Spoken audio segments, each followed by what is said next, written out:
असलामुअलैकुम दोस्तों, अज की मेरी वीडियो आ कमाद में स्प्रे कर लगे सी। आ दो स्प्रेआं, एक आ कराजन तो दूसरी अमेडा क्लोपरेट। ये स्प्रे जी आ असर कमाद पर कर दईए तो तकरीबन 1.5 महीने तक असर रहिंदा तो कमाद नूं 1.5 महीना बीमारी नहीं लगती।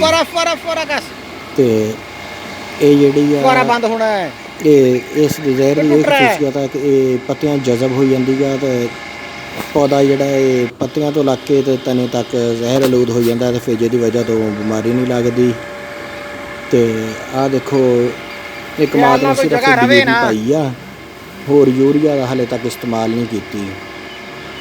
तो दो स्प्रेआं उत्ते करतियां वा, एक हुण कराजन भी कर लगे हैं तो पहलों ताल स्टार भी की सी तो 2 बारी थले कैपरोनिल खोरती आ देख लो माशाल्लाह रंग भी ज़बरदस्त खड़ा वा तो बंदे तो कद आ देख लो स्प्रे करदा फिरदा ये तो कद वड्डा हो गया, 2-2 3-3 पोरियां भी बना गया वा।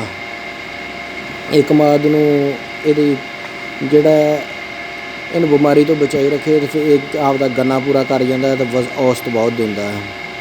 इस तरह दीयां होर अहम मालूमात हासिल करने लई सारे दोस्त मेरा चैनल सबसक्राइब कर लो, नाल घंटी वाला बटन भी नप दो। जज़ाकुमुल्लाह खैर।